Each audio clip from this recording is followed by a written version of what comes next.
Hello, everybody, and welcome to the lecture for week 13, Tuesday. So today we're going to talk about shape numbers and Pell's equation. So let's start with some shape numbers. So we'll do one that's very familiar and then one that's maybe a little less familiar. So the very familiar one is the square numbers. And so the square numbers, one way to think about them is, well, okay, they're just numbers. Sn is just n squared. This is the Sn. So here n is 1, n squared is 1, n is 2, n squared is 4, n is 3, n squared is 9, and so on. But I can also think that as being the area of a square with side length n. And instead of thinking of it sort of as an area, I can sort of view it as being like a more discrete number, sort of counting something a little bit more discrete. I can think if I sort of make a square by putting sort of n dots on each side, then I look at how many dots there are total. I get the nth square number. So 2 by 2 square made of dots has four dots total. A 4 by 4 square, so 4 by 4 square made out of dots has 16 dots total. Okay,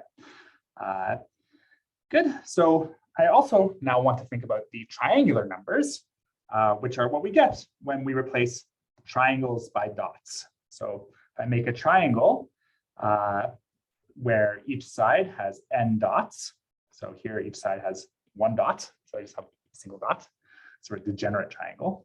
Here, this triangle, each side has 2 dots, so 2 dots, 2 dots, 2 dots.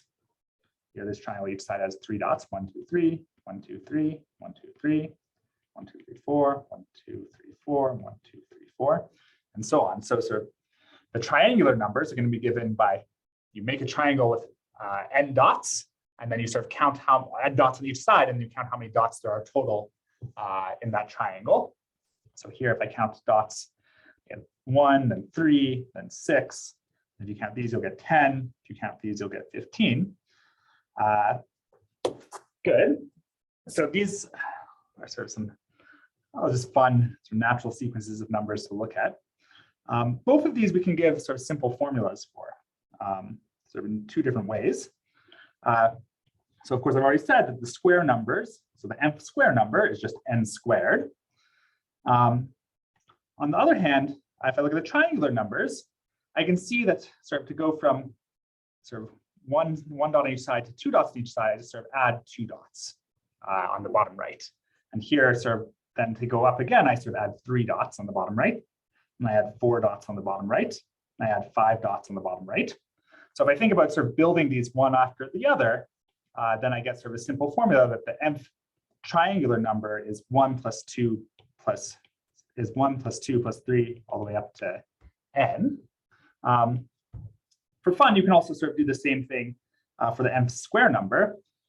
So if I'm doing the nth square number, well, here to go from 1 to 2, I add sort of 3. To go from 2 to 3, I add 1, 2, 3, 4, 5. Then I add 1, 2, 3, 4, 5, 6, 7. Then I add 1, 2, 3, 4, 5, 6, 7, 8, 9. And so the square numbers you're actually getting just by sort of adding up the odd numbers. So you can sort of write this as 1 plus 2 all the way up to, so 1 plus. So you're adding up all the odd numbers all the way up until 2n minus 1. We'll give you this formula. So this is sort of a fun identity for n squared. Okay, but it actually sort of is a nice, so here I sort of have a formula that looks like this, where I add up all the, just all the numbers for the triangular numbers. But I can get sort of a nice closed formula that looks like this. If I just notice, like when I sort of draw a triangle, like this, so like let me do the one with 3 on each side. Then if I just sort of repeat that same thing on the other side, I get a rectangle, so which will sort of have n plus 1 dots on one side and n dots on the other side. And so because of that, I get the formula that's so when I doubled the number of dots, I got a rectangle, which has n times m plus 1 dots. But then that was after I doubled it, so I have to sort of to get the number of dots in just the triangle, I have to divide this by 2. Okay. So this gives me a nice formula for the triangular numbers as well. So let's list out these numbers for the first little bit. So I go for the square numbers 1, 4, 9, 16, 25, 36, 49, 64, 81. Okay, these are just the first 9 squares, nothing surprising there. If you list out the triangular numbers, you get 1, 3, 6, 10, 15, 21, 28, 36, and 45. And one thing you might notice is that for the most part, these numbers are just sort of 2 different lists of numbers, but every once in a while, like at the very beginning, you get a number that's both a triangular number and a square number. So like 1 is both a triangular number and a square number. That's sort of simple because that was happening sort of a single dot. You can think of it as being a triangle or a square. So that one's not so interesting, but it happens one more time, at least in this table. So it happens for 36 as well. So 1 and 36 are both square and triangular.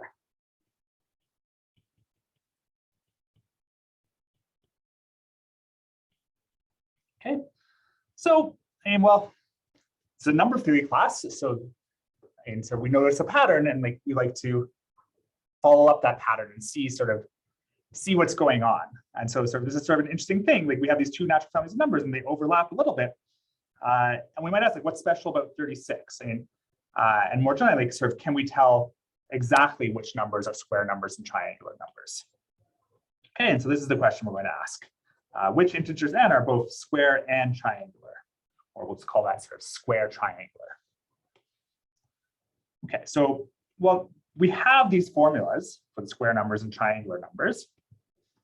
And so if we're going to answer this question, really, we're just looking for solutions to sort of the equation that says the nth triangular number, Tm, is equal to the nth square number, where sort of m and n are not going to be the same.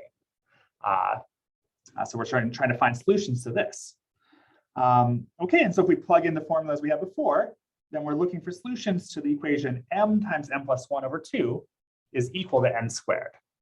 And now we're sort of actually, and this is sort of in the realm of the kind of things we've been thinking about the last couple of weeks, because if you expand this out, this is sort of a degree 2 equation in 2 variables. So this is a lot like looking at like sums of 2 squares, like x squared plus y squared, but it's a little bit different. Let's see how it's different. So it's sort of convenient to sort of clean this up a little bit by expanding it out and then multiplying it and then sort of doing a change of variables. So I go from this equation m times n plus 1 over 2 to equals n squared. I'm going to multiply that by 8, just on both sides. And that in particular clears this denominator 2. And then I'm going to write this. So now I get 4m squared plus 4m is equal to 8n squared. And then I'm going to complete the square. So I'm going to write this 4m squared plus 4m as 2m plus 1 squared, and then minus 1. So I just complete the square to go from here to here. I'll leave this side the same. And then once I've done that, I'm just going to sort of make a substitution and let x be this 2m plus 1, and then like y be 2n, so which will sort of make this coefficient smaller. And when I make this substitution, then this equation becomes x squared minus 1. So x squared minus 1 is equal to 2 times y squared.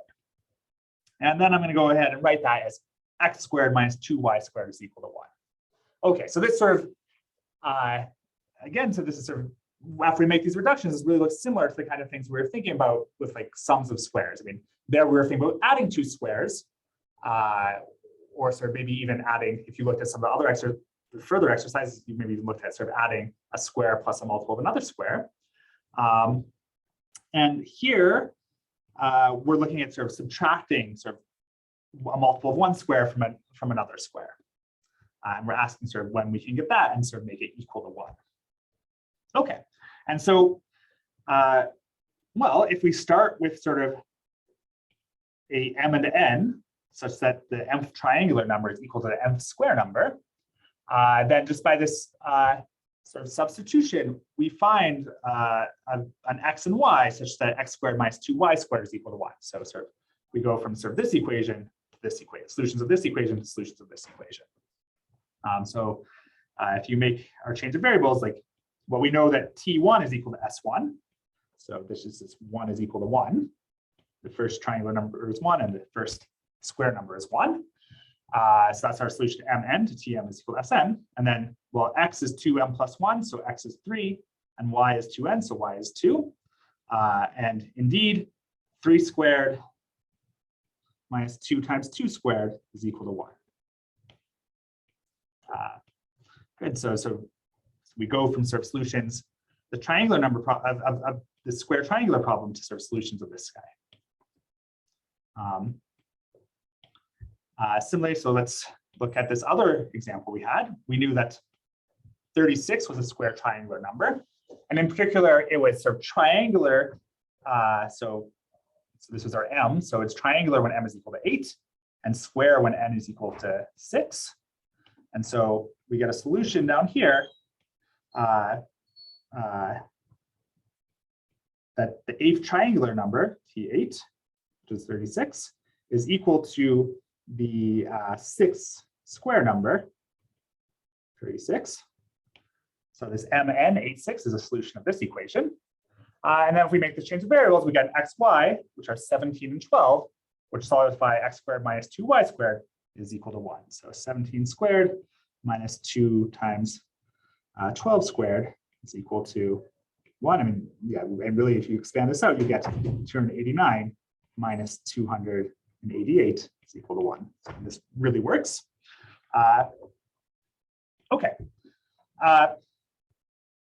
And sort of conversely, I mean, if you had an x and y that satisfied this equation, you can undo this. You can undo this change of variables, and you can sort of like solve. If you sort of know x and y, you can solve for m and m, and so you can sort of also go from having solutions to this equation x squared minus 2y squared is equal to 1, back to sort of having a square triangular number. So you can use this sort of solving this equation as a way to sort of find square triangular numbers. And this is where it starts to get cool. Because if I look at this equation, x squared minus 2y squared is equal to 1, well, there's a nice way to interpret this x squared minus 2y squared in terms of norms of quadratic numbers, of quadratic integers. So we can write x squared minus 2y squared. This is the norm of the quadratic integer, x plus y square root of 2. Where sort of the norm here is just to find the x plus y square root of 2 times x minus y square root of 2. So again, this is just like the norm for the Gaussian integers, but sort of everywhere you had an I before, now you have a square root of 2. And this is something we sort of studied a little bit before the midterm, and now we're sort of coming back and using it again this week, just like we used it last week. And this norm, I mean, so this satisfies the same properties. It's like a lot of the same properties it satisfies for the Gaussian integers. In particular, it's multiplicative. So like the norm of A times the norm of B is the norm of A times B. So we're going to use that. Maybe I'll write this down. So note norm of AB is equal to norm of A times norm of B for AB in z squared root of 2. Yeah, okay. So if you have sort of two elements, two A and B, sort of that are sort of some multiple 1 plus some multiple square root of 2, then this formula applies. Okay, and this multiplicatively is what made the norm reinterpretation really useful for studying sums of squares. As the same thing, it's going to be really useful here for studying sort of solutions to x squared minus 2y squared is equal to 1.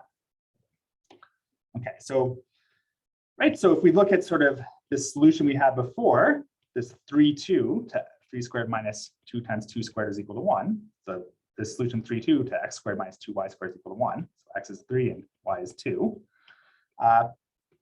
Well, we can sort of write that same equation as saying the norm of 3 plus 2 times square root of 2 is equal to 1.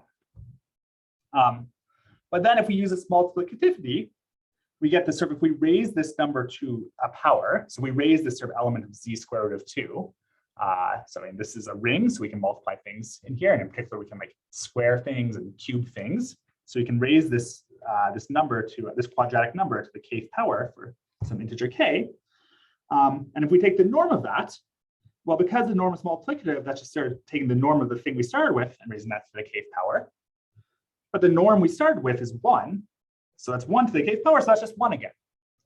And what that means is that sort of if you expand out what this is sort of some integer plus some integer multiple of the square root of 2, then that's going to give you some new solution to this equation, x squared minus 2y squared is equal to 1.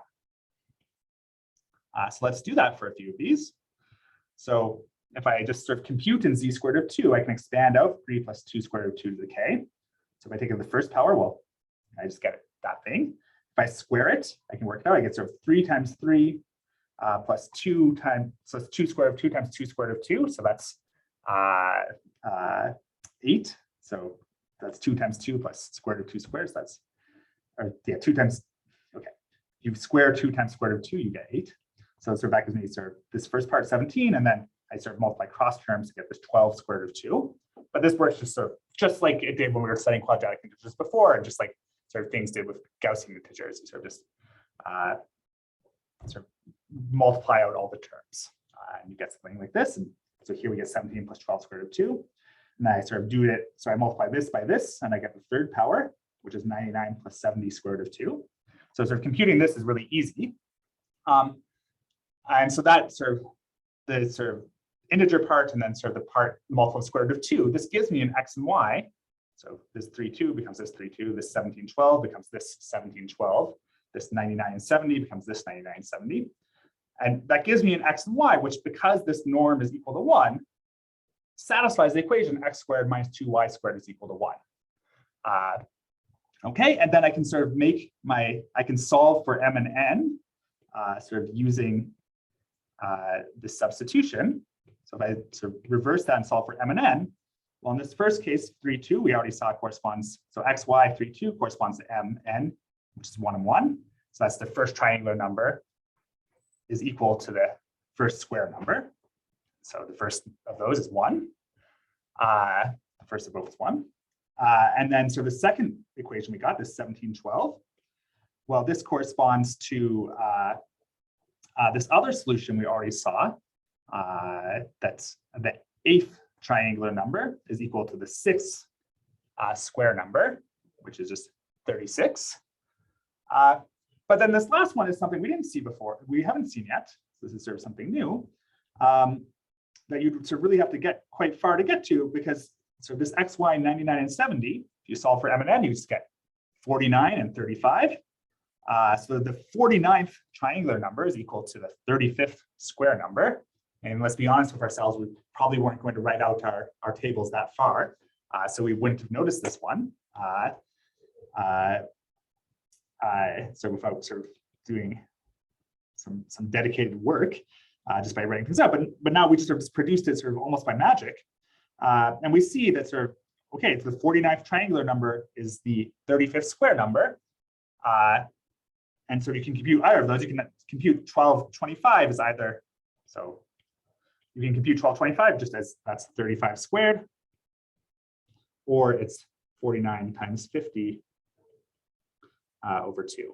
So this is the formula for the triangular numbers. This is the formula for the 49th triangular number, and this is the formula for the 35th square number. And if you compute those out, you'll see you get 1225 in either case. Good. So this is pretty cool. So we use this multiplicative of the norm to see that, like, once we have one solution, just by raising it to powers, we can generate sort of lots more solutions, and so sort of find sort of more square triangular numbers. And okay, so this gives us a way to find them, sort of just by taking powers, sort of starting with this one. But the amazing and even more amazing fact is this really gives you every square triangular number. So, and somehow all the integer solutions to x squared minus 2y squared is equal to 1, or equivalently, sort of all the solutions of Tm is equal to Sn, or equivalently, sort of finding all the square triangular numbers. It all comes from this procedure where you start with like this 3 plus 2 squared root of 2, and you raise it to powers. So somehow this is somehow the smallest square triangle, like the smallest solution to this equation. Like its x coordinate is the smallest of any solution to this equation, or its y coordinate is the smallest of any solutions to this equation. And sort of all of the other solutions come from sort of taking the smallest solution, then sort of raising it to a power when I think of it as living, sort of being some element of z squared of 2, whose norm is equal to 1. So this is some pretty amazing fact that we'll talk a little bit more about next time. And it sort of fits in a more general setting of Pell's equations. So this x squared minus 2y squared is equal to 1. We can sort of look at more generally the equation x squared minus d times y squared is equal to 1, where d is sort of any square-free, positive square-free integer. And then so we can sort of do the same type of analysis for solving this equation by using sort of the ring z squared of d. So up here, d was 2. In the sense that sort of once we have one solution, we can sort of find other solutions by raising sort of that thing to a power. And moreover, sort of some version of this amazing fact also holds, where sort of you can start with a smallest solution and then sort of get every other solution by raising it to a power. So this is a lot of fun. I mean, one thing sort of I haven't said anything about yet is so what we've seen sort of carefully, and sort of what's really beautiful and what's nice in this example is that as soon as we have one solution, we can produce many new solutions just by raising it to a power. One sort of subtlety as we look at this equation for other d, as we're going to start to in the problem session on Tuesday and then also on Thursday, is that sort of once you have one solution, you know how to make many more, but it's a little bit tricky to sort of see why there always is such a solution, like why you can always find some solution to start with. So sort of a priori, maybe there's just never a solution to this equation. And then sort of our trick for generating lots of them wouldn't work. So that's something we're going to talk about next time, in the video for Thursday. Great, I will see you in class on Tuesday. Thanks.